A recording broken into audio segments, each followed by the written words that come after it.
Nos ados ont vu tous les Miyazaki. Ils rêvent qu'on les emmène au Japon. Alors je vous donne rendez-vous au musée Ghibli à Tokyo, où vous serez transportés dans l'imaginaire du studio. Incroyable. Mon mari, lui, rêve de s'immerger à fond dans la culture nippone. Après un cours de dessin manga avec un artiste, je vous propose d'assister à une cérémonie du thé. Waouh. Et pour une expérience unique jusqu'au soleil levant, je vous ai réservé une nuit dans un joli ryokan avec un dîner traditionnel.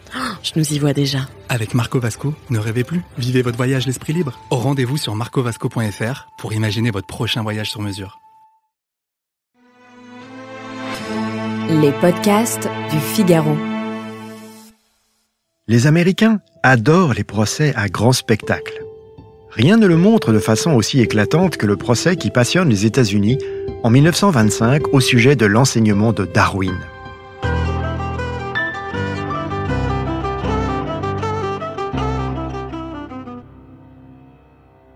Tout commence 2 ans plus tôt, en 1923.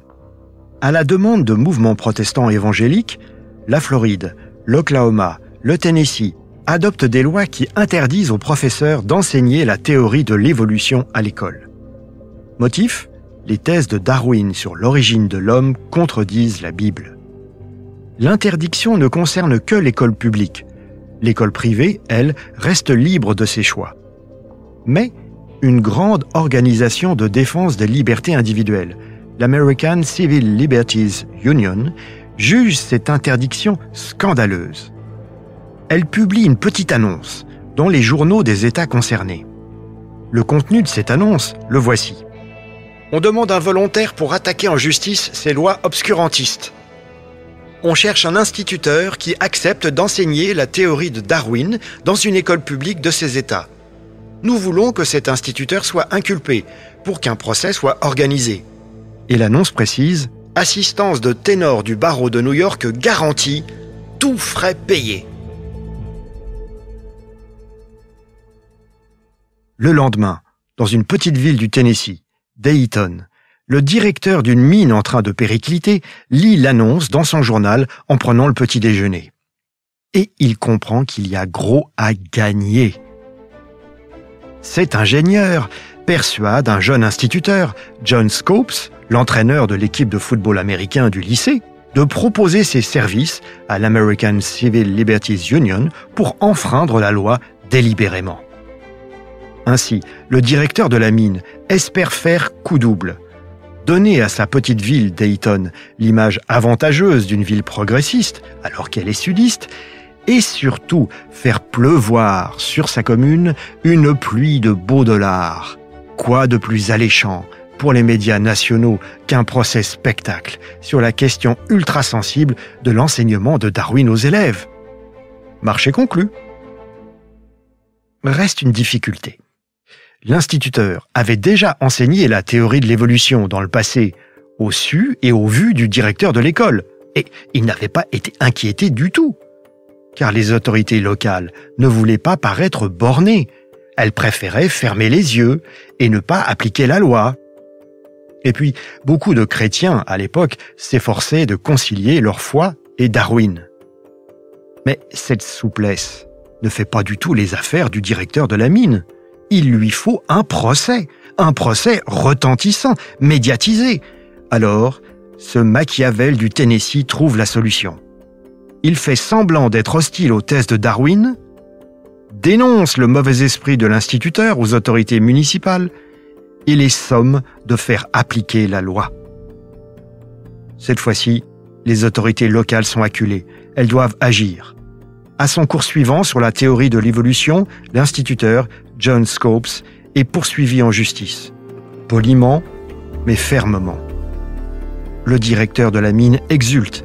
Il avertit lui-même radio et journaux. Les médias de toute l'Amérique s'emparent de l'affaire. Le pays s'enflamme. Côte Est contre Sud.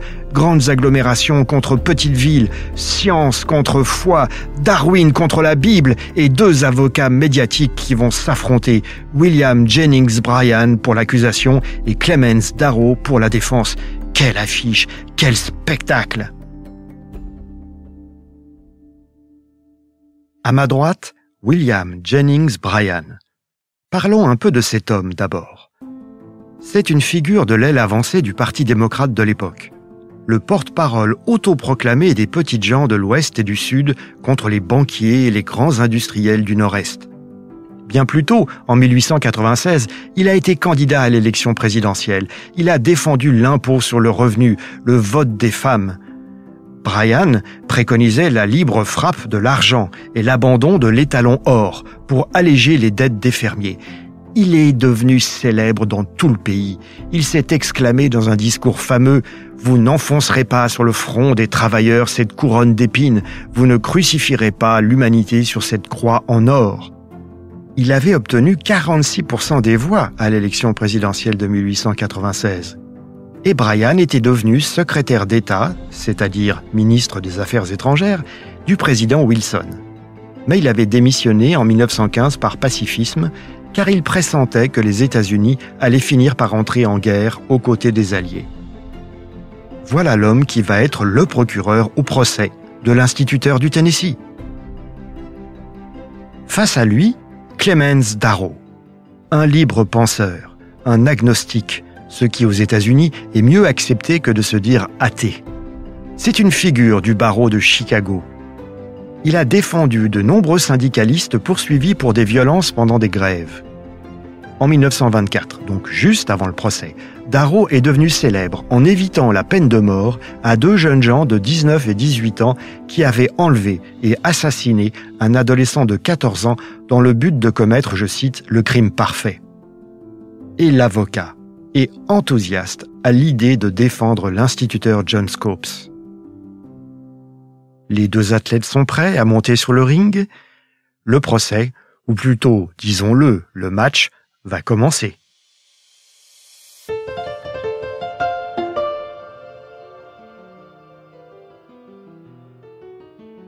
Merci d'avoir écouté ce podcast. Je suis Guillaume Perrault, rédacteur en chef au Figaro. Vous pouvez retrouver le Moment Histoire sur Figaro Radio, le site du Figaro et toutes les plateformes d'écoute. À bientôt.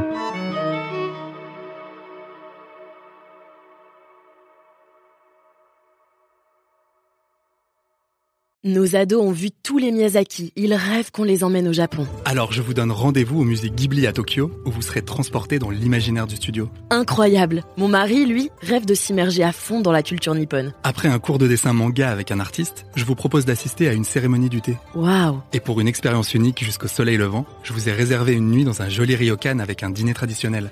Je nous y vois déjà. Avec Marco Vasco, ne rêvez plus, vivez votre voyage l'esprit libre. Rendez-vous sur marcovasco.fr pour imaginer votre prochain voyage sur mesure.